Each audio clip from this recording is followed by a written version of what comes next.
পৃথিবীতে শুধু খারাপ মানুষ নেই, বরং নিষ্ঠুর এই পৃথিবীতে আজও ভালো মানুষের সংখ্যাটাই যেন বেশি। স্বার্থের পৃথিবীতে বিনা স্বার্থে আজও মানুষ একে অন্যের ভালোর জন্য কাজ করে চলেছে। এর জন্যই হয়তো আজও পৃথিবী সুন্দর আর বাসযোগ্য অবস্থায় আছে।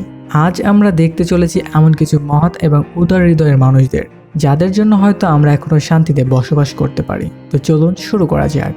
এই ছেলেটি বৃদ্ধ মহিলার কাছ থেকে ফুল কিনেছিল, সেটা নিজের জন্য নয়, বরং এই মহিলাটিকে হেল্প করার জন্য। ছেলেটি ফুল কিনে মহিলাটিকে গিফট করে। এটা দেখে বৃদ্ধ মহিলাটি ইমোশন হয়ে কেঁদে দেয়। সত্যি ছেলেটির মানবতা প্রশংসনীয়।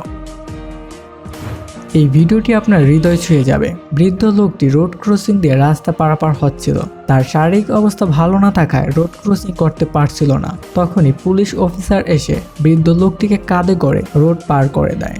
লোকটির মহৎ কাজের জন্য ভিডিওটি একটি লাইক করে দিতে পারেন এবং চ্যানেলে নতুন হলে সাবস্ক্রাইব করে নিন। দায়িত্বশীল মানুষেরা সব জায়গায় দায়িত্বশীল হয়ে থাকে, যা এই ভিডিওটা প্রমাণ করে। রাস্তার উপর পড়ে থাকা গাছের ডাল নিজ দায়িত্ব নিয়ে সরিয়ে রাখলেন, যাতে করে অন্য পথচারীরা যেন অ্যাক্সিডেন্ট না হয় কিংবা সমস্যায় না পড়ে।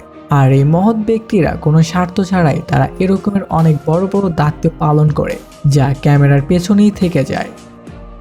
এই মহৎ লোকটি গৃহহীন শিশুদেরকে তার দোকানে এনে টিভি দেখাচ্ছে, এমনকি শিশুদের প্রিয় ভিডিওগুলো প্লে করে দেখাচ্ছেন। 2022 সালে কাতার বিশ্বকাপের সময় একটি বিশেষ ভিডিও অনেক ভাইরাল হয়েছিল। খেলায় জাপানিরা হেরে যাওয়ার পরও তাদের সমর্থকদের স্টেডিয়াম পরিষ্কার করতে দেখা যায়। আর কাজটির মাধ্যমে তারা স্টেডিয়ামের কর্মীদের প্রতি সম্মানের বড় একটা উদাহরণ স্থাপন করেছেন। এই ভিডিওটি আমাদের সতর্কতা থাকতে শেখাবে। একটি গাড়ি দুর্ঘটনার ফলে মোটরসাইকেল আরোহী গাড়ির নিচে চাপা পড়ে যায়। সৌভাগ্যবশত তার আশেপাশে থাকা লোকজনগুলো দৌড়ে আসে এবং গাড়িটিকে জাগিয়ে সেখান থেকে তাকে উদ্ধার করে। এই ভিডিওটি এটা প্রমাণ করে, সমাজের সবাই যদি একত্রিতভাবে থাকতে পারে, তাহলে যে কোনো সমস্যাকে তারা মুহূর্তের মধ্যে সমাধান করে নিতে পারবে, সেটা যত বড়ই সমস্যা হোক না কেন। তাই আমরা প্রতিবেশীরা সবাই মিলেমিশে থাকার সর্বদা চেষ্টা করব এবং একে অপরের সহায়ক হব। এই বাচ্চাটি খেলা করতে করতে ব্যালকনির ফাঁক দিয়ে পড়ে যায় এবং তার মাথা গ্রিলের মধ্যে আটকে থাকে আর তার বডি বাইরে ঝুলে থাকে। এই ঘটনাটি দেখতে পেয়ে এক সুপার হিরো বাচ্চাটিকে বাঁচানোর জন্য স্পাইডারম্যানের মতো বিল্ডিং বেয়ে উপরে উঠে এসে এবং বাচ্চাটিকে এখান থেকে সেফলি ভাবে রেস্কিউ করে। এই মহান ব্যক্তিটি প্রশংসার দাবিদার। ফুটবল রিসিভ করতে গিয়ে ক্যামেরাম্যানের উপর উল্টে পড়ে যায়। ক্যামেরাটি মাটিতে পড়ে যায়। এটা দেখতে পেয়ে অন্য একজন খেলোয়াড় এসে ক্যামেরাম্যানকে সাহায্য করে তার ক্যামেরাটিকে স্টেবল করার জন্য। সত্যি এই ভিডিওটি দেখে বোঝা যায় খেলোয়াড়টি অনেক মহৎ এবং সুন্দর মনের মানুষ। বৃদ্ধ লোকটি প্রতিদিন বিশ্বকাপ খেলা দেখার জন্য দোকানের জানলা দিয়ে খেলা দেখত। তার এমন অবস্থা দেখে কেউ একজন ভিডিও তোলেন এবং সোশ্যাল মিডিয়ায় আপলোড করে দেয় এবং সেই ভিডিওটি রাতারাতি ভাইরাল হয়ে যায়। পরবর্তীতে ওই দোকানের মালিক তাকে একটি 55 ইঞ্চির টিভি গিফট করে খেলা দেখার জন্য তার বাড়িতে বসে।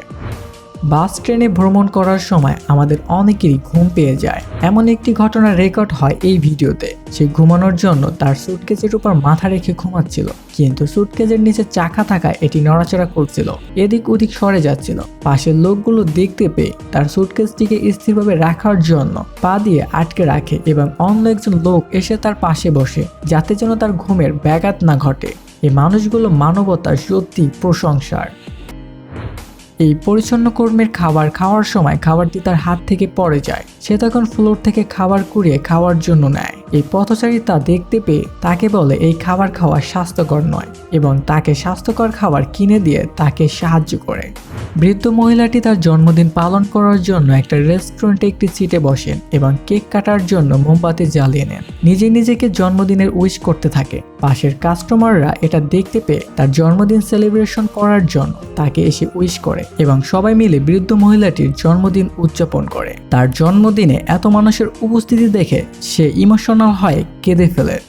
আমরা মন থেকে চাইলে একে অন্যকে সাহায্য করতে পারি, তাই কারো অসময়ে যদি সাহায্যের হাত বাড়িয়ে দেওয়া যায়, এতে করে সে যেমন উপকৃত হবে, তেমনি আপনার নিজেকে নিজে অনেক স্যাটিসফাই মনে হবে। পরোপকারের মধ্যে আলাদা একটা শান্তি পাওয়া যায়। যারা সর্বদা পরোপকারে নিযুক্ত রয়েছেন তারা এটা অনুভব করতে পারে। দেশ উন্নত করতে হলে প্রথমে আমাদের সমাজটাকে পরিবর্তন করতে হবে, আর সমাজ পরিবর্তন করতে হলে প্রথমে আমাদের নিজেদেরকে সংশোধন হতে হবে এবং আমরা আমাদেরকে পরিবর্তন করে নিতে হবে, তবে দেশ ও জাতির উন্নয়ন করা সম্ভব হবে। তো বন্ধুরা, আজকে এ পর্যন্ত, দেখা হবে নতুন কোনো এপিসোডে।